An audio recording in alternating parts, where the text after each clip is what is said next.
নিয়ে থাক, তোদের জ্বালায় কিচ্ছু বুঝতেছি না। তুই দেখতে পাচ্ছিস এখানে একজন গেস্ট আছে। এই তোকে এখানে কে ঢুকাইলো? এই শিখর,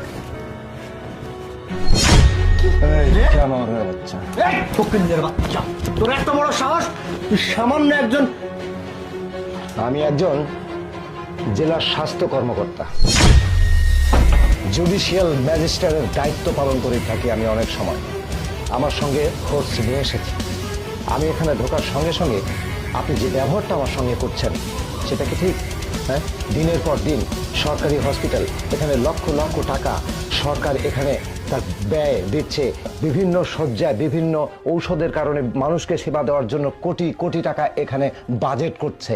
অথচ দিনের পর দিন মানুষজন এখানে আসছে, স্বাস্থ্য সেবা পাচ্ছে না। তাদেরকে আপনারা কি করছেন?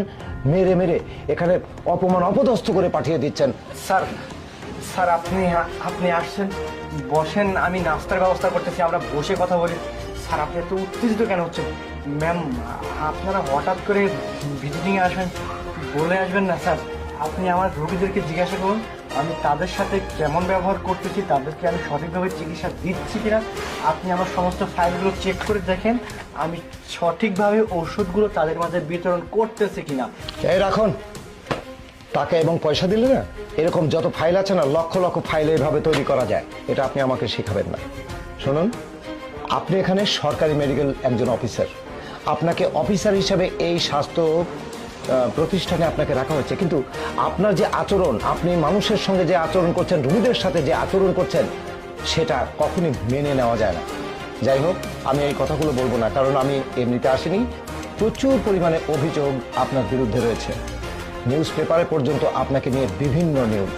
আপনার এই প্রতিষ্ঠানে কি হয়, আপনি মেয়েদেরকে কি করেন, আপনি নার্সদের সাথে কি ব্যবহার করেন, অন্যান্য কর্মীদের সঙ্গে আপনি কি ব্যবহার করেন, প্রত্যেকটা নিউজ একটাও ফেক না, সবগুলো জাতীয় পত্রিকাতে এসেছে।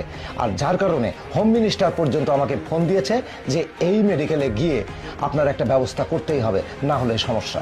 আর শান্তা, আপনি তো বেসরকারি একটা ক্লিনিকের আপনি মালিক, তাই না? এবং সেখানে আপনি ডাক্তার কর্মরত।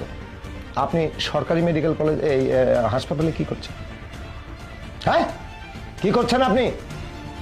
শুনুন, আমি কিন্তু আপনাকে ছাড়বো না। কারণ হচ্ছে আপনার আসার তো এখানে যুক্তিকতা আছে। আপনার সঙ্গে ওনার শুধু ফ্রেন্ডশিপ না, মানে কি বলবো সেটা আমি বলতে চাচ্ছি না। মানে আপনার যে রোগীগুলো আছে, এই রোগীগুলো এখান থেকে সরকারি মেডিকেলে যেগুলো আসে সেইগুলো আপনার কাছে ট্রান্সফার করে দেয়।